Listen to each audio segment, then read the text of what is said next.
ಸದಾಗಮೈಕ ವಿಜ್ಞೇಯಂ ಸಮತೀತಕ್ಷರಾಕ್ಷರಂ ನಾರಾಯಣಂ ಸದಾ ವಂದೇ ನಿರ್ದೋಷಾಶೇಷ ಸದ್ಗುಣಂ ವಿಶೇಷಣಾನಿ ಯಾನೇಹ ಕಥಿತಾನಿ ಸದುಕ್ತಿಭಿಃ ಸಾಧಯಿಷ್ಯಾಮಿ ತಾನ್ಯೇವ ಕ್ರಮಾತ್ ಸಜ್ಜನ ಸಂವಿದೇ.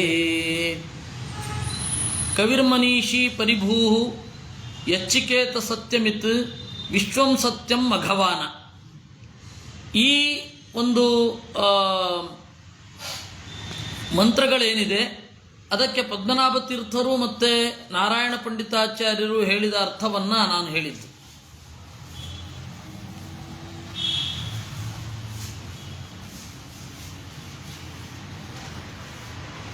ಇನ್ನು ಮುಂದೆ ನಾವು ನೋಡಬೇಕಾದದ್ದು ಅನಾದ್ಯನಂತಂ ಜಗದೇ ತದೀದೃಕ್ ಪ್ರವರ್ತತೆ ನಾತ್ರ ವಿಚಾರ್ಯಮಸ್ತಿ ನ ಚಾನ್ಯಥಾ ಕ್ವಾಪಿ ಚ ಕಸ್ಯ ಚೇದಂ ಅಭೂತ್ ಪುರಾಣಾಪಿ ತಥಾ ಭವಿಷ್ಯತ್. ಏತದ್ ಜಗತ್, ಈ ಜಗತ್ತು ಏನಿದೆ ಅನಾದಿ ಅನಂತ. ಈದೃಕ್ ಹೀಗೆಯೇ ಇರುತ್ತೆ. ಅಂದರೆ ಯಾವುದೇ ಕಾರಣಕ್ಕೂ ಮುಂದೆ ಯಾವತ್ತೋ ಒಂದು ದಿವಸ ಬಂದದ್ದು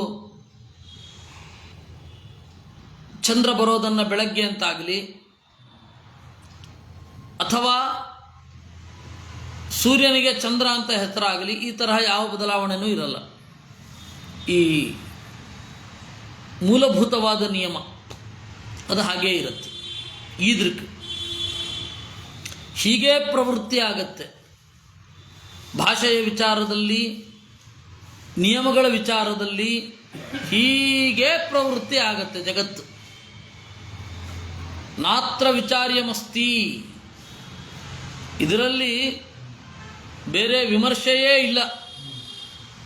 ನಚ ಅನ್ಯಥಾ, ಬೇರೆ ರೀತಿಯಾಗಿ ಇರಲ್ಲ. ಭೂಮಿಗೆ ಇದು ಭೂಮಿಯಲ್ಲಿಯೇ ಬೆಳೆ ಮೊದಲಾದವುಗಳು ಮೂಡೋದು, ಆಕಾಶದಲ್ಲಿ ಮೂಡೋದು ಅವೆಲ್ಲ ಇಲ್ಲವೇ ಇಲ್ಲ. ಅಥವಾ ಮುಂದಿನ ಕಲ್ಪದಲ್ಲಿ ಮರದಲ್ಲಿ ಭತ್ತ ಬಿಡೋದು, ಆಯ್ತೆ ಚೇಪೆಕಾಯಿ ಕೆಳಗಡೆ ಬಿಡೋದು, ಈ ತರಹದ್ದೆಲ್ಲ ಇಲ್ಲ. ಹೀಗೇ ಇರುತ್ತೆ. ಹಿಂದೆ ಯಾವತ್ತೂ ಹೀಗಾಗಲಿಲ್ಲ, ಬದಲಾಗಲಿಲ್ಲ, ಮುಂದೆಯೂ ಆಗೋದಿಲ್ಲ, ಈಗಲೂ ಆಗಲ್ಲ. ಈ ನಿಯಮಗಳ ಒಳಗಡೆ ನಾವು ನಮಗೆ ಅನುಕೂಲ ಆಗಿ ಹೇಗೆ ಮಾಡಿಕೊಳ್ಬೇಕು ಅಂತ ವಿಜ್ಞಾನ ಬಂದಿರೋದಷ್ಟೆ. ಚ ಇದಂ ಅಭೂತ್ ಕಸ್ಯ ಚ, ಇದು ಯಾರದೂ ಆಗಿರಲಿಲ್ಲ ಇದಕ್ಕಿಂತ ಮೊದಲು, ಮುಂದೆಯೂ ಯಾರದೂ ಆಗಲ್ಲ. ಅಂದರೆ ದೇವರು ಬಿಟ್ಟು ಬೇರೆಯವರ ಅಧೀನಕ್ಕೆ ಹೋಗಲ್ಲ ಅಂತ. ಅಸತ್ಯಮಾಹುರ್ಜಗದೇ ತದಜ್ಞಾಃ ಶಕ್ತಿಂ ಹರೇರ್ಯೇನ ವಿದುಃ ಪರಾಂ ಹಿ ಯಸ್ಸತ್ಯರೂಪಂ ಜಗದೇ ತದೀದೃಕ್ ಸೃಷ್ಟ್ವಾತ್ವಭೂತ್ ಸತ್ಯಕರ್ಮ ಮಹಾತ್ಮ.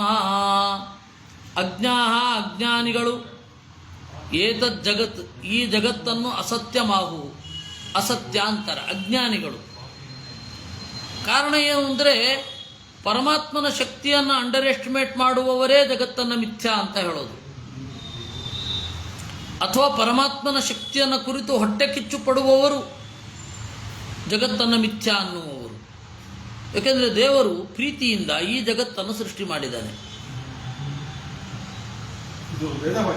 ವೇದವಾಕ್ಯವೇ. ಯಸ್ಸತ್ಯ ರೂಪಂ ಜಗದೇ ತದೀದೃಕ್, ಈ ಸತ್ಯಭೂತವಾದ ಈ ಜಗತ್ತನ್ನು ಹೀಗೆ ಸೃಷ್ಟಿ ಮಾಡಿಯೇ ಅವನಿಗೆ ಸತ್ಯಕರ್ಮ ಅಂತ ಹೆಸರು ಬಂದದ್ದು, ಮಹಾತ್ಮ ಅಂತ ಹೆಸರು ಬಂದದ್ದು. ಅಸತ್ಯಮಪ್ರತಿಷ್ಠಂತೆ ಜಗದಾಹುರನೀಶ್ವರಂ ಅಪರಸ್ಪರ ಸಂಭೂತಂ ಕಿಮನ್ಯತ್ ಕಾಮಹೈತುಕಂ. ಗೀತೆಯಲ್ಲಿ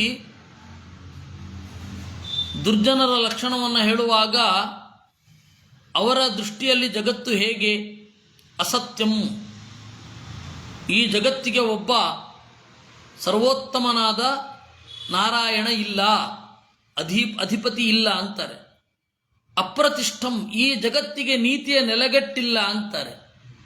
ಅನೀಶ್ವರಂ, ತಪ್ಪು ಸರಿಗಳನ್ನು ನೋಡಲಿಕ್ಕೆ ಒಬ್ಬ ದೇವರಿಲ್ಲ ಅಂತಾರೆ. ಅಪರಸ್ಪರ ಸಂಭೂತಂ, ಜಗತ್ತಿನ ಪ್ರತಿಯೊಂದು ಕೂಡ ಬಿಡಿಬಿಡಿಯಾಗಿ ನೋಡಬೇಕಾದದ್ದು ಅಂತಾರವರು. ಇವನ ಕ್ರಿಯಾಚರಣೆ ಅವನಿಗೆ ಸಂಬಂಧಪಟ್ಟಿಲ್ಲ, ಅವನ ಕ್ರಿಯಾಚರಣೆಯಿಂದ ಅವನಿಗೆ ಎಫೆಕ್ಟ್ ಆಗಲ್ಲ, ಇವನ ಕ್ರಿಯಾಚರಣೆಯಿಂದ ಇವನಿಗೆ ಎಫೆಕ್ಟ್ ಆಗಲ್ಲ ಅಂದ್ಬಿಡ್ತಾರವರು. ಅವಾಗ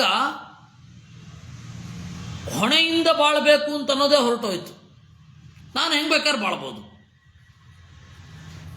ಅಂದರೆ ಒಟ್ಟಾರೆ ವಿಜ್ಞಾನದ ಹಿನ್ನೆಲೆಯಲ್ಲಿ ಹೇಳೋದಾದರೂ ಬಟರ್ಫ್ಲೈ ಎಫೆಕ್ಟನ್ನು ಒಪ್ಪಿಕೊಳ್ಳದವರು ಅಂತ. ಎಲ್ಲಿಯೋ ಒಂದು ಕಡೆ ಒಂದು ರೆಕ್ಕೆ ಆಡಿಸಿದರೆ ನೋಣ, ಇನ್ನೊಂದು ಕಡೆ ಪ್ರಳಯ ಆಗುತ್ತೆ. ಈ ತರಹದ ಸಂಬಂಧವನ್ನು ಒಪ್ಪದವರು ನಾನಿಲ್ಲಿ ಹೆಂಗೆ ಬೇಕಾದ್ರೂ ಇರ್ತೀನಿ, ಅದರಿಂದ ಏನಾಗತ್ತೆ ಅಂತ ಅಂತಾರೆ. ಉಚ್ಛೃಂಖಲರಾಗಿ ಪ್ರಕೃತಿಗೆ ವಿರುದ್ಧವಾಗಿ ನಡೀತಾರೆ. ಅದರಿಂದಾಗಿ ಅಪರಸ್ಪರ ಸಂಭೂತಂ ಕಿಮನ್ಯತ್, ಹಾಗಾದರೆ ಜಗತ್ತು ಯಾಕಿದೆ ಅಂತ ಪ್ರಶ್ನೆ ಮಾಡಿದ್ರೆ ಕಾಮಹೈತುಕಂ, ನಮ್ಮ ಬಯಕೆಯನ್ನು ತೀರಿಸಿಕೊಳ್ಳಿಕ್ಕಿದೆ. ಜಗತ್ತಿನಿಂದ ಬಯಕೆ ತೀರಿಸಿಕೊಳ್ಳೋದು ತಪ್ಪಿಲ್ಲ, ಆದರೆ ಅದಕ್ಕೆ ಅದೊಂದೇ ಉದ್ದೇಶವೂ ಅಲ್ಲ. ಜಡ ಪ್ರಪಂಚ ಇರೋದೇ ನಾವು ಟೈಮ್ ಮಾಡಲಿಕ್ಕೆ, ಆದರೆ ಅದು ಪ್ರಕೃತಿಯ ವಿರುದ್ಧವಾಗಿರಬಾರದು, ಮೂಲಭೂತ ನಿಯಮಗಳಿಗೆ ವಿರುದ್ಧವಾಗಿ ಇರಬಾರದು, ಅಷ್ಟೇ ಇರುವುದು. ಏತಾಂ ದೃಷ್ಟಿಮವಷ್ಟಭ್ಯ, ಈ ಒಂದು ದೃಷ್ಟಿಯನ್ನು ಇಟ್ಟುಕೊಂಡು ನಷ್ಟಾತ್ಮಾನಃ, ತಮ್ಮನ್ನೇ ಕಳೆದುಕೊಂಡವರು, ಅಲ್ಪಬುದ್ಧಯ, ಅತ್ಯಂತ ಅಲ್ಪವಾದ ಬುದ್ಧಿಯವರು, ಉಗ್ರಕರ್ಮಾಣ ಪ್ರಭವಂತಿ, ಉಗ್ರರಾಗಿ ಜಗತ್ತಿನಲ್ಲಿ ತೊಡಗುತ್ತಾರೆ. ಕ್ಷಯಾಯ ಜಗತೋಹಿತಾ, ಯಾಕೆಂದರೆ ಇಡೀ ಜಗತ್ತು ನಮ್ಮ ಕಾಮವನ್ನು ಪಡ್ಕೊಳ್ಳಿಕ್ಕಾಗಿ ಇದೆ ಅಂದರೆ ಅವರು ಹೆಂಗೆ ಪ್ರವೃತ್ತರಾಗಬಹುದು, ಜಗತ್ತಿನ ಮೂಲಭೂತ ನಿಯಮಗಳನ್ನೆಲ್ಲ ಮುರಿಬಹುದು.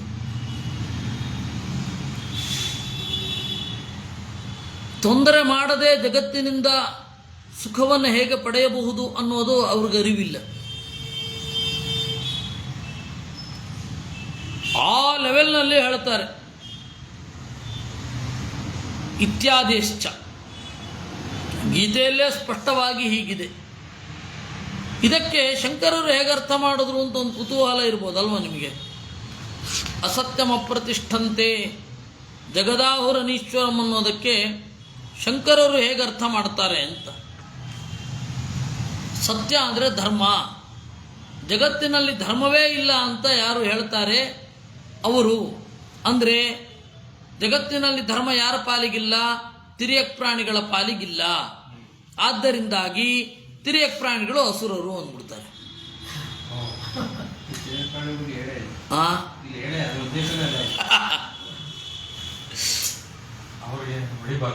ಅಲ್ಲ, ಅದು ಏನಾಗತ್ತೆ ಅಂದರೆ ನಾವು ಅಲ್ಲೇ ಕೂತು ನೋಡಬೇಕು, ಮೂಲ ಅಂದರೆ ಶಂಕರ ಭಾಷ್ಯ ಇಟ್ಕೊಂಡು ಓದಬೇಕು. ಆಗ ನಿಮಗೆ ಅಯ್ಯೋ ರಾಮ ಅಂತೆಲ್ಲ ಅನ್ಸತ್ತೆ, ಮೂಲ ಸ್ಪರ್ಶ ಇರುತ್ತೆ, ಅಧಿಕೃತವಾಗಿ ಹೇಳಲಿಕ್ಕೆ ಬರುತ್ತೆ. ಪ್ರಾಣಿಗಳಿಗೆ ಹೇಳ್ಬೋದಪ್ಪ, ನಾವು ಹೇಳ್ತೀವಿ ಅಂತಾರವರು ಅಂತಾರೆ. ಅಲ್ಲ, ಅಂದರೆ ತಿಳ್ಕೊಳ್ಳೋ ಯೋಗ್ಯತೆ ಇದ್ದು ತಿಳಿದುಕೊಳ್ಳದವರಿಗೆ ತಿಳಿದುಕೊಳ್ಳದವರು ಅಂತ ಹೇಳೋದಲ್ವಾ ಅಂತ ಅವ್ರ ಪ್ರಶ್ನೆ. ಅದೇ ನಾವು ಕೇಳ್ತೀವಿ. ಬುದ್ಧಿವಂತ ಪೆದ್ದ ಅಂದ್ರೆ ಮನುಷ್ಯರಿಗೆ ಹೇಳೋದು. ಅದೇ ಅದೇ ಅದೇ ಅದೇ ಅಲ್ಲಲ್ಲ, ಅದು ಸಿದ್ಧ. ಆದರೆ ನಾವು ವಾದದ for the sake of argument ನಾವು ಹೀಗೆ ಹೇಳ್ತೀವಿ. ಇನ್ನು ಜಗತ್ತಿಗೆ ಬಾಧ್ಯತ್ವವನ್ನು, ಮಿಥ್ಯಾತ್ವವನ್ನು ಹೇಳ್ತಾರೆ. ಮಿಥ್ಯಾ ಅಂದರೆ ಏನು ಅಂತ ಅನ್ನೋದು ಒಂದು ನಿರ್ವಚನ ಎಲ್ಲಿಯೂ ಇಲ್ಲ. ಅದರಲ್ಲಿ ಒಂದು ನಿರ್ವಚನ ಹೀಗಿದೆ: ಜಗತ್ತನ್ನು ಮಿಥ್ಯಾ ಅಂತ ಕರೆಯೋದು ಹೇಗೆ? ಬ್ರಹ್ಮಜ್ಞಾನ ಬಂದ ಮೇಲೆ ಅದು ನಮ್ಮ ಪಾಲಿಗಿರೋದಿಲ್ಲ. According to us it will be no more. ಯಾವಾಗ? ಆಫ್ಟರ್ ರಿಯಲೈಸೇಷನ್, ಬ್ರಹ್ಮ ಸಾಕ್ಷಾತ್ಕಾರ ಆದಮೇಲೆ ನಮ್ಮ ಪಾಲಿಗದಿಲ್ಲ. ಇದೇ ಮಿಥ್ಯಾ. ಮಿಥ್ಯಾ ಅಂದರೆ ಸುಳ್ಳಲ್ಲ, ಏನೂ ಅಲ್ಲ, ಬಾಧ್ಯ ಅಂತ ಅರ್ಥ, ಜ್ಞಾನ ಬಾಧ್ಯ ಅಂತ ಅರ್ಥ. ಇದು ಒಂದು ವರ್ಗ ಉಂಟು. ಅದಕ್ಕೆ ಆಚಾರ್ಯರು ಅದನ್ನು ಅಟ್ಯಾಕ್ ಮಾಡ್ತಾರೆ. ಅನಿತ್ಯತ್ವ ವಿಕಾರಿತ್ವ ಪಾರತಂತ್ರ್ಯಾದಿರೂಪತ ಸ್ವಪ್ನಾದಿ ಸಾಮ್ಯಂ ಜಗತೋ ನತು ಬೋಧ ನಿವರ್ತ್ಯತ. ಅನಿತ್ಯತ್ವ ಇರುವುದರಿಂದ, ವಿಕಾರಿತ್ವ ಇರುವುದರಿಂದ, ಸ್ವಾತಂತ್ರ್ಯ ಇಲ್ಲದೆ ಇರುವುದರಿಂದ, ಪಾರತಂತ್ರ್ಯ ಇರುವುದರಿಂದ ಜಗತ್ತನ್ನು ಸ್ವಪ್ನದಂತೆ ಅಂತಾರೆ. ಸ್ವಪ್ನ ಅನ್ನೋದು ಅನಿತ್ಯ. ಎಷ್ಟು ಅನಿತ್ಯ ಅಂದರೆ ನಮಗೆ ಕನಸಿನ ಒಳಗಡೆ 16 ದಿವಸ ಅಂತ ಅನಿಸುತ್ತೆ, 1-2 ಗಂಟೆ ಅನಿಸುತ್ತೆ.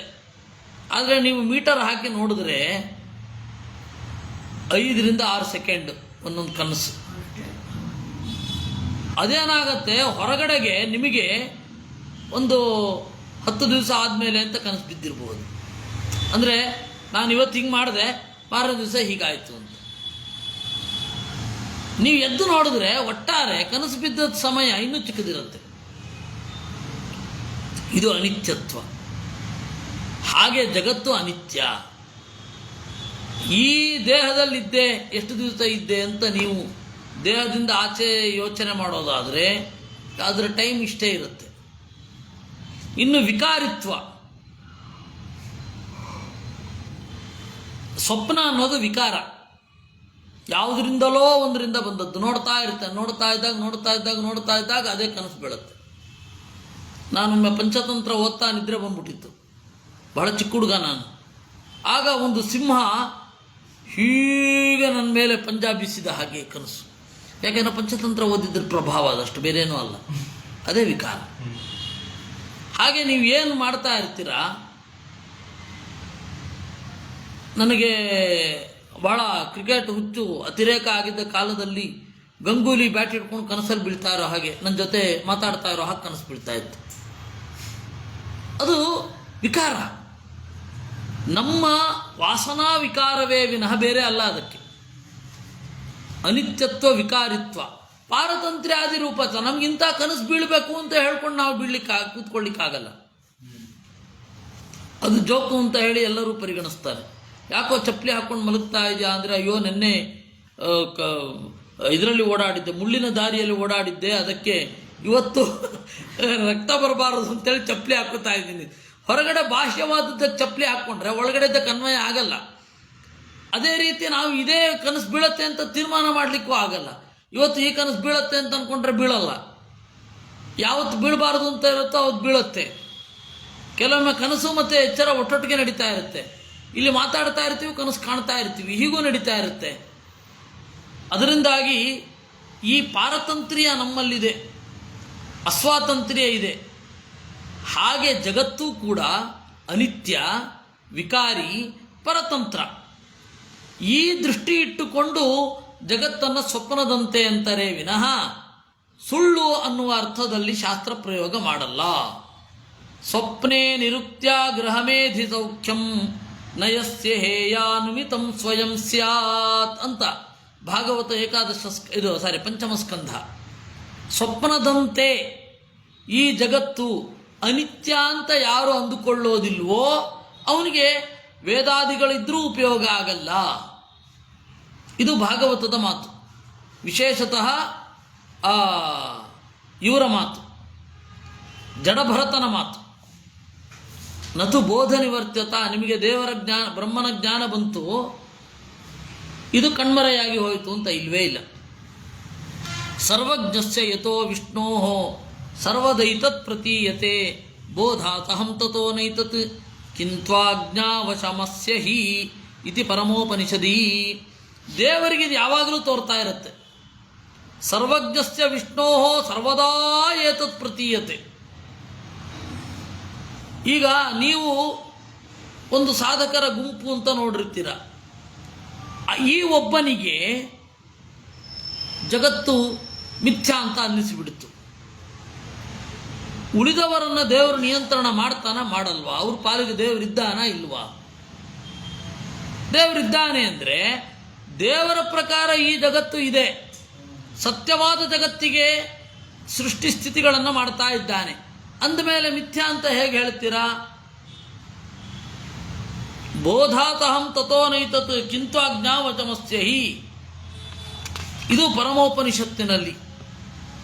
ಹಾಗಾದರೆ ಮಾಯಾಮಯ ಅಂತಾರಲ್ಲ, ಹೌದು, ಆ ತರಹದ ಪರಿಭಾಷೆಗಳು ಶಾಸ್ತ್ರದಲ್ಲಿ ಇವೆ. ಅದಕ್ಕೆ ಬೇರೆಯದೇ ಆದ ಅರ್ಥ ಇದೆ. ಪ್ರಜ್ಞಾ ವಿನಿರ್ಮಿತಂ ಯಸ್ಮಾತ್ ಅಥೋ ಮಾಯಾಮಯಂ ಜಗತ್. ಮಾಯಾಮಯ ಅಂತಾರೆ. ಮಾಯಾಮಯ ಅಂದರೆ, ಮಾಯಾ ಅಂದರೆ ಭಗವಂತನ ಪ್ರಜ್ಞೆ. ಭಗವಂತನ ಪ್ರಜ್ಞೆಗೆ ಅಧೀನವಾಗಿದೆ, ಆದ್ದರಿಂದ ಇದು ಮಾಯಾಮಯ ಅಂತ. ಮಾಯೆ ತುಂಬಿದೆ. ಅನೇನಾನುಗತಂ ಯಸ್ಮಾತ್ ಅನೃತಂ ತೇನ ಕಥ್ಯತೆ. ದೇವರಿಂದ ಇದು ತಿಳಿಯಲ್ಪಟ್ಟಿದೆ, ಅದರಿಂದಾಗಿ ಅನೇನ ಋತಂ ಜ್ಞಾತಂ ಅನೃತಂ ಅಂತಾಗಿದೆ. ಅನೃತಂ ಅಂತಂದರೆ ನೀವು ಹೇಳುವ ಅರ್ಥದಲ್ಲಿ ಅಲ್ಲ. ಬೋಧ ನಿವರ್ತ್ಯಮಪಿತು ನಿತ್ಯಮೇವ ಪ್ರವಾಹತಃ. ಅನಿತ್ಯ ಅಂತ ಕರೀತಾರೆ. ಅನಿತ್ಯ ಅಂತ ಹೇಳಿದ ಕೂಡಲೇ ಕ್ಷಣಕ ಅಂತನ್ನುವ ಬೌದ್ಧರ ಮಾತಿಗೆ ಸಂವಾದಿಯನ್ನವಿದಿರಿ. ಬೋಧ ಅನಿವರ್ತ್ಯಮಪಿ. ಅನಿತ್ಯ ಅಂತ ಹೇಳಿದ್ರೆ ಜ್ಞಾನ ಬಾಧ್ಯ ಅಂತ ಅರ್ಥ ಅಲ್ಲ. ಪ್ರವಾಹತಃ ನಿತ್ಯ. ಮತ್ತೆ ಅನಿತ್ಯ ಅಂತ ಯಾಕೆ ಕರೀತಾರೆ? ಆ ಅಂದರೆ ಪರಮಾತ್ಮ. ಪರಮಾತ್ಮನಿಂದ ಈ ಜಗತ್ತು ಸತ್ಯ ಅಸತ್ಯ. ಪರಮಾತ್ಮನಿಂದ ಈ ಜಗತ್ತು ಪ್ರವಾಹತಃ ನಿತ್ಯ, ಅದರಿಂದಾಗಿ ಅನಿತ್ಯ. ಅನಿತ್ಯ ಅಂದರೆ ಬೇರೆ ಅರ್ಥ, ಅಸತ್ಯ ಅಂದರೆ ಬೇರೆ ಅರ್ಥ. ಇತ್ಯುಕ್ತ ಪರೋ ದೇವ ತೇನ ಸತ್ಯಮಿದಂ ಜಗತ್ ತದಧೀನ ಸ್ವರೂಪತ್ವಾತ್ ಅಸತ್ಯಂ ತೇನ ಕಥ್ಯತೆ. ದೇವರ ಅಧೀನವಾಗಿದೆ, ಆದ್ದರಿಂದಾಗಿ ಅಸತ್ಯ ಅಂತ ಕರೀತಾರೆ. ಸತ್ಯಸ್ಯ ಸತ್ಯಸ್ಯ ವಿಭು ಇಂದ್ರಚಾಪಸ್ಸ ಸೂರ್ಯವತ್. ದೇವರು ಈ ಜಗತ್ತಿಗೆ ಕಾರಣ. ಹೇಗೆ? ಇಂದ್ರಚಾಪಸ್ಯ ಸೂರ್ಯವತ್. ಇಂದ್ರಚಾಪ ಅಂತ ಹೇಳಿದ್ರೆ ಕಾಮನ ಬಿಲ್ಲು. ಇಂದ್ರಚಾಪ ಅಂತ ಸಂಸ್ಕೃತದಲ್ಲಿ, ಕಾಮನ ಬಿಲ್ಲು ಅಂತ ಕನ್ನಡದಲ್ಲಿ. ಈ ಕಾಮನ ಬಿಲ್ಲು ಮೂಡೋದು ಸೂರ್ಯನಿಂದ. ಕಾಮನ ಬಿಲ್ಲು ಮೂಡೋದು ಸೂರ್ಯನಿಂದ. ಆದ್ದರಿಂದ ಕಾಮನ ಬಿಲ್ಲಿಗೆ ದೇವರು ಸೂರ್ಯ ಕಾರಣ. ಸೂರ್ಯನೂ ಸತ್ಯ, ಕಾಮನ ಬಿಲ್ಲು ಸತ್ಯ. ಕಾರಣ ಹೇಗಾಗಿರ್ತಾನೆ ಅಂದರೆ ಕಾರಣ ಆಗಿರ್ತಾನೆ. ದೇವ್ರಿಗೆ ವಿಕಾರ ಇರಲ್ಲ. ಇಂದ್ರಚಾಪ ಸೂರ್ಯನಿಂದ ಮೂಡಬೇಕಾದ್ರೆ ಸೂರ್ಯನಿಗೆ ಯಾವ ವಿಕಾರವೂ ಇರಲ್ಲ. ಸೂರ್ಯನ ಯಾವ ಭಾಗವೂ ಅಲ್ಲ ಕಾಮನ ಬಿಲ್ಲು. ಆ ರೀತಿ ಜಗತ್ತಿಗೆ ದೇವರು ಕಾರಣ ಅಂದರೆ ಕಾಮನ ಬಿಲ್ಲಿಗೆ ಸೂರ್ಯ ಕಾರಣ ಆದ ಹಾಗೆ. ವಿಕಾರ ಇಲ್ಲ, ಸ್ಪರ್ಶ ಇಲ್ಲ, ದೇವರ ತುಂಡು ಅಲ್ಲ. ತಸ್ಯೋಪನಿಷತ್ ಸತ್ಯಸ್ಯ ಸತ್ಯಮಿತಿ ಪ್ರಾಣಾವೈ ಸತ್ಯಂ ತೇಷಾಮೇಷ ಸತ್ಯಂ. ದೇವರ ಬಗೆಗೆ ಹೇಳಬೇಕಾದ್ರೆ ಸತ್ಯಕ್ಕೂ ಸತ್ಯ ಅಂತ. ಸತ್ಯ ಯಾರು ಅಂದರೆ ಜೀವರು, ಅವರಿಗಿಂತಲೂ ಸತ್ಯ ದೇವರು. ಆದ್ದರಿಂದಾಗಿ ದೇವರನ್ನು ಸತ್ಯಸ್ಯ ಸತ್ಯ ಅಂತ ಕರೆಯೋದು ಬೇರೆ ಅಲ್ಲ. ಇನ್ನು ಮತ್ತೆ ಮಹಾಮಾಯ, ಅವಿದ್ಯಾ, ಮೋಹಿನಿ, ಪ್ರಾಕೃತ, ವಾಸನಾಮಯ ಈ ಜಗತ್ತು ಅಂತೆಲ್ಲ ಹೇಳ್ತಾರಲ್ಲ, ಅಂದರೆ ಅದಕ್ಕೂ ಬೇರೆ ಅರ್ಥ ಇದೆ ಅಂದರು. ಮಹಾಮಾಯೇತ್ಯ ವಿದ್ಯೇತಿ ನಿಯತಿರ್ಮೋಹ ನೀತಿ ಚ. ದೇವರ ಇಚ್ಛೆಯನ್ನು ಮಹಾಮಾಯ ಅಂತ ಕರೀತಾರೆ. ಮಾಯಾ ಅಂದರೆ ಮೂಲಭೂತವಾಗಿ ದೇವರ ಇಚ್ಛೆ ಅಂತ ಅರ್ಥ. ಅದೇನಾಗಿದೆ, ಇನ್ವೆಂಟೆಡ್ ಬೈ ಮಯಾ ಅನ್ನೋ ಅರ್ಥ ತೊಗೊಂಡ್ಬಿಟ್ಟಿದ್ದಾರೆ ಎಲ್ಲ. ಅದು ಆ ರೂಪವೂ ಮಾಯಾ ಅಂತ ಆಗುತ್ತೆ. ಇವಾಗ ಡೆಸರ್ಟ್ ಅಂತ ಒಂದೇ ರೀತಿ ಉಚ್ಚಾರ ಮಾಡ್ತೇವೆ. ಊಟದ ನಂತರ ತಗೊಳ್ಳೋ ಡೆಸರ್ಟ್ಗೆ ಇರೋ ಸ್ಪೆಲ್ಲಿಂಗ್ ವ್ಯತ್ಯಾಸ ಅಷ್ಟೇ, ಉಚ್ಚಾರ ಸಾಮ್ಯ ಇದೆ. ಆಮೇಲೆ ಮರುಭೂಮಿ ಬೇರೆ, ಅದು ಡೆಸರ್ಟೇ, ಉಚ್ಚಾರ ಸಾಮ್ಯ ಇದೆ, ಆದರೆ ಸ್ಪೆಲ್ಲಿಂಗ್ ಮಾತ್ರ ಬೇರೆ, ಅರ್ಥವೂ ಬೇರೆ. ಊಟ ಆದಮೇಲೆ ಡೆಸರ್ಟ್ ತಗೊಳ್ಳೋದು ಅಂದರೆ ಮರುಭೂಮಿಗೆ ಹೋಗೋದಲ್ಲ, ಮರುಭೂಮಿಯನ್ನು ಕೊಂಡ್ಕೊಳ್ಳೋದಲ್ಲ. ಆಯ್ತೆ. ಆಮೇಲೆ ಸಹಾರಾಗೆ ಹೋಗಿ ಡೆಸರ್ಟ್ ತಿನ್ನೋದು ಅಂತಂದರೆ ಮಣ್ಣು ತಿನ್ನೋದು ಅಂತಲೇ ಅರ್ಥ, ಐಸ್ ಕ್ರೀಮ್ ಅಲ್ಲ. ಅದರಿಂದಾಗಿ ಒಂದೇ ಥರ ಕೇಳುತ್ತೆ. ಮಾಯಾ ಅನ್ನೋ ಶಬ್ದದ ಕಥೆಯೂ ಅದೇ. ದೇವರ ಇಚ್ಛೆ ಇದಕ್ಕೆ ಇದು ಆಯ ಅಲ್ಲ, ಬೇರೆಯವರಿಂದ ಬರುವಂಥದ್ದಲ್ಲ. ಅದಕ್ಕೆ ಮಾಯ, ಅದು ದೇವರ ಇಚ್ಛೆ, ಮಾಯ ಅಂತಾರೆ. ಇನ್ನು ಇನ್ವೆಂಟೆಡ್ ಬೈ ಮಯ, ಮಯ ಕಂಡು ಹಿಡಿದ ವಿದ್ಯೆ, ಅದು ಮಾಯ ಅಂತಾಗತ್ತೆ. ಎರಡು ಮಯನಿಂದ ಕಂಡು ಹಿಡಿಯಲ್ಪಟ್ಟದ್ದು, ಮಯನಿಂದ ಪ್ರಯೋಗಿಸಲ್ಪಟ್ಟದ್ದು ಮಾಯ, ಅದು ಇಂದ್ರಜಾಲ ಅನ್ನೋ ಅರ್ಥದಲ್ಲಿ. ನೀವ್ಯಾಕೆ ಅದನ್ನು ಕನ್ಫ್ಯೂಸ್ ಮಾಡ್ಕೊಳ್ಬೇಕು? ಮಾಯ ಅಂದರೆ ಹಾಗೆ. ಮಹಾಮಾಯ ಅಂತ ಕರೀತಾರೆ ದೇವರ ಇಚ್ಛೆಯನ್ನು, ಅವಿದ್ಯಾ ಅಂತ ಕರೀತಾರೆ. ಹೌದು, ತಿಳಿಯಲ್ಪಡೋದಿಲ್ಲ ಅದು ಬೇಗ. ನ ವಿದ್ಯತೆ, ಆರಾಮವಾಗಿ ತಿಳಿಲಿಕ್ಕಾಗಲ್ಲ ದೇವರ ಇಚ್ಛೆಯನ್ನು. ಹೀಗಾಗಿ ಅವಿದ್ಯಾ ಅಂತ ಕರೆದ್ರು, ನಿಯತಿ ಅಂತ ಕರೆದ್ರು. ಈ ಜಗತ್ತಿಗೆ ಒಂದು ಬೇಸಿಕ್ ರೂಲ್ ಇರುತ್ತೆ, ಆ ರೂಲನ್ನು ರೂಪಿಸಿದ್ದೇ ಅದು, ಅದಕ್ಕೆ ನಿಯತಿ. ಮೋಹನಿ ಅಂತಾರೆ. ಮೋಹನಿ ಅಂದ್ರೇನು? ಜಗತ್ತಿಗೆ ತಿಳಿಯದಂತೆ ಇರೋದು, ತಿಳಿಯದಂತೆ ಮಾಡುವುದು. ಪ್ರಕೃತಿ ಅಂತ ಕರೀತಾರೆ, ವಾಸನ ಅಂತ ಕರೀತಾರೆ. ಇದೆಲ್ಲ ಓ ಅನಂತ ತವ ಇಚ್ಛಾ ಕಥ್ಯತೆ, ಈ ನಿನ್ನ ಇಚ್ಛೆಗೆ ಈ ಎಲ್ಲ ಹೆಸರುಗಳು. ಪ್ರಕೃತಿ, ಪ್ರಕೃಷ್ಟ ಕರಣಾತ್, ಪ್ರಕೃತಿ ಅಂತ ಕರೀತಾರೆ, ಯಾಕಂದರೆ ಪ್ರಕೃಷ್ಟ ಕರಣಾತ್.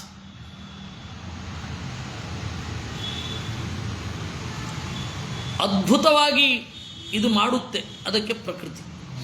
ವಾಸನಾ ವಾಸಯೇದ್ಯತಃ, ವಾಸನ ಅಂತ ಕರೀತಾರೆ. ಈ ಜಗತ್ತಿನ ಅಸ್ತಿತ್ವಕ್ಕೆ ಅದು ಕಾರಣ. ಐತ್ಯುಕ್ತೋ ಹರಿಸ್ತಸ್ಯ ವಿದ್ಯಾ ವಿದ್ಯೇತಿ ಸಂಹಿತ. ಅಂದರೆ ಪರಮಾತ್ಮ. ಯತಃ ಯಾವ ಕಾರಣದಿಂದ, ವಾಸಯೇತ್ ಬೇರೆಯೊಂದನ್ನ ಉಳಿಲಿಕ್ಕೆ ಇದು ಕಾರಣ ಆಗುತ್ತೋ ಅದಕ್ಕೆ ವಾಸನ ಅಂತ ಕರೀತಾರೆ. ಇನ್ನು ಅ ಅಂತಂದ್ರೆ ಪರಮಾತ್ಮ, ಅವನಿಂದ ತಿಳಿಯಲ್ಪಟ್ಟಿದೆ ಅವನ ವಿದ್ಯೆ, ಅದರಿಂದಾಗಿ ಅವಿದ್ಯಾ ಅಂತ. ಮಾಯೇತ್ಯುಕ್ತ, ಮಾಯೇತ್ಯುಕ್ತ ಪ್ರಕೃಷ್ಟತ್ವಾತ್ ಪ್ರಕೃಷ್ಟಂ ಹಿ ಮಯಾಭಿಧಂ. ಇನ್ನು ಮಾಯಾ ಅನ್ನೋದಕ್ಕೆ ಇನ್ನೊಂದು ನಿರ್ವಚನವನ್ನು ಕೊಡ್ತಾ ಇದ್ದಾರೆ. ಮಯ ಅಂದರೆ ಪ್ರಕೃಷ್ಟ, ದೇವರ ಪ್ರಜ್ಞೆ ಎಲ್ಲಕ್ಕಿಂತ ಪ್ರಕೃಷ್ಟ, ಅದರಿಂದಾಗಿ ಮಾಯಾ ಅಂತ. ವಿಷ್ಣೋ ಪ್ರಜ್ಞಪ್ತಿರೇವೈಷ ಏವೈಕ, ದೇವರ ಜ್ಞಾನವೇ ಈ ಎಲ್ಲದರಿಂದ ಹೇಳಲ್ಪಟ್ಟಿದೆ. ಪ್ರಜ್ಞಪ್ತಿ ರೂಪೋ ಹಿ ಹರಿಹಿ ಸಾ ಚ ಸ್ವಾನಂದ ಲಕ್ಷಣ. ದೇವರು ಪ್ರಜ್ಞಪ್ತಿ ರೂಪ, ಅದರಿಂದಾಗಿ ಆ ಜ್ಞಾನ ಅನ್ನೋದು ಸ್ವರೂಪಾನಂದವೇ. ಇಷ್ಟು ಹೇಳಿ ಆಚಾರ್ಯರು ಹೇಳ್ತಾರೆ, ಸರ್ವೇ ವೇದ ಹರೇರ್ಭೇದಂ ಸರ್ವಸ್ಮಾತ್ ಜ್ಞಾಪಯಂತಿ. ಎಲ್ಲ ವೇದಗಳು ಎಲ್ಲರಿಗಿಂತ, ಜಗತ್ತು ಮೊದಲಾದ ಎಲ್ಲಕ್ಕಿಂತ ಭೇದವನ್ನೇ ಹೇಳುತ್ತವೆ. ಭೇದ ಸ್ವಾತಂತ್ರ್ಯ ಸಾರ್ವಜ್ಞ ಸರ್ವೈಶ್ವರ್ಯಾದಿ ಕಶ್ಚತಃ. ಭೇದ ಯಾಕೆ ಬಂತು? ಸ್ವಾತಂತ್ರ್ಯ ಇದೆ ದೇವರಿಗೆ, ಸಾರ್ವಜ್ಞ ಇದೆ, ಸರ್ವ ಐಶ್ವರ್ಯ ಇದೆ. ಸ್ವರೂಪಮೇವ ಭೇದೋ ಯತ್ ವ್ಯಾವೃತ್ತಿಶ್ಚ ಸ್ವರೂಪತಾಂ. ಸ್ವರೂಪವೇ ಭೇದ. ಭೇದ ಅಂದರೆ ಬೇರೆ ಅಲ್ಲ, ಸ್ವರೂಪವೇ, ವಸ್ತುವೇ ವಸ್ತುವಿನ ಭೇದ. ಅದರದ್ದೆಲ್ಲ ಇದನ್ನು ನಾವು ಹಿಂದೆ ಹೇಳಿದ್ದೀವಿ. ಸರ್ವವ್ಯಾವೃತ್ತ ಯೇ ಯಸ್ಮಾತ್ ಸ್ವಶಬ್ದೋ ಎಂ ಪ್ರಯುಜ್ಯತೆ. ಮತ್ತೆ ಸ್ವ ಅಂತ ಹೇಳೋದೇ ಎಲ್ಲರಿಗಿಂತ ಭಿನ್ನ ಅಂತ. ನಾನು ಅಂದ್ರೇನು? ಅದೇ ಅರ್ಥ. ಯಾವುದೂ ನಾನಲ್ಲ, ಅದೇ ನಾ ಅನು, ಆನು. ಬೇರೆ ಯಾವುದೂ ಅಲ್ಲದ ಆನು ಜೀವ. ಯಾರು? ನಾನು. ಆ ನಾನು ಅನ್ನುವ ಒಂದು ಅರ್ಥದಲ್ಲಿಯೇ ಭೇದವು ಧರ್ಮಸ್ವರೂಪ ಅಂತನ್ನೋದು ಅಭಿವ್ಯಕ್ತವಿದೆ. ಹಾಗೆ ಸ್ವಶಬ್ದ, ಸ್ವರೂಪ ಅಂದ್ರೇನು? ಬೇರೆ ರೂಪ ಅಲ್ಲ ಅಂತ. ಸರ್ವವ್ಯಾವೃತ್ತತಾಮೇವ ನೇತಿ ನೇತ್ಯಾಧಿಕಾಶ್ರುತಿ. ಅದಕ್ಕೆ ವೇದವು ಕೂಡ ದೇವರನ್ನ ಇದಲ್ಲ ಇದಲ್ಲ ಇದಲ್ಲ ಅಂತ ಹೇಳ್ಕೊಂಡು ಬರುತ್ತೆ. ಇದಲ್ಲ ಇದಲ್ಲ ಅಂದರೆ ದೇವರು ಪರಿಣಾಮವನ್ನು ಹೊಂದಿಲ್ಲ, ದೇವರ ಹಾಗೆ ಕಾಣಿಸ್ತಾನೂ ಇಲ್ಲ ಅಂತ. ಅಲ್ವಾ? ವಿಷ್ಣೋ ರಥೋವಧೇಧನ್ಯ ಅಪಿ ಸರ್ವಾನತಂ ತಯ. ಅದಕ್ಕೆ ಇದೆಲ್ಲವೂ ಕೂಡ ಹೀಗೇ ಇರೋದು, ಇದಕ್ಕೆ ಸಂದೇಹವೇ ಇಲ್ಲ ಅನ್ನುವಲ್ಲಿ ನಾರಾಯಣ ಶ್ರುತಿ. ಅಹಂ ಬ್ರಹ್ಮಾಸ್ಮಿ ತದ್ಯೋಹಂ ತೋತೌ ಯೋತೌ ತೋಹಂ ಯೋತಾವಾದಿತ್ಯೇ ಪುರುಷಸ್ಥೋಹಮಸ್ಮಿ ಇತ್ಯಾದಿತು ಅಂತರ್ಯಾಮ್ಯೈಕ್ಯಾಪೇಕ್ಷಯ. ಅಲ್ಲ, ಅಹಂ ಬ್ರಹ್ಮಾಸ್ಮಿ ಅಂತ ಇದೆ, ತದ್ಯೋಹಂ ತೋತೌ ಯೋತೌ ತೋಹಂ, ಯಾರು ನಾನು ಅವನೋ ಅವನೇ ನಾನು ಇಲ್ಲಿ ಇದಿದೆ.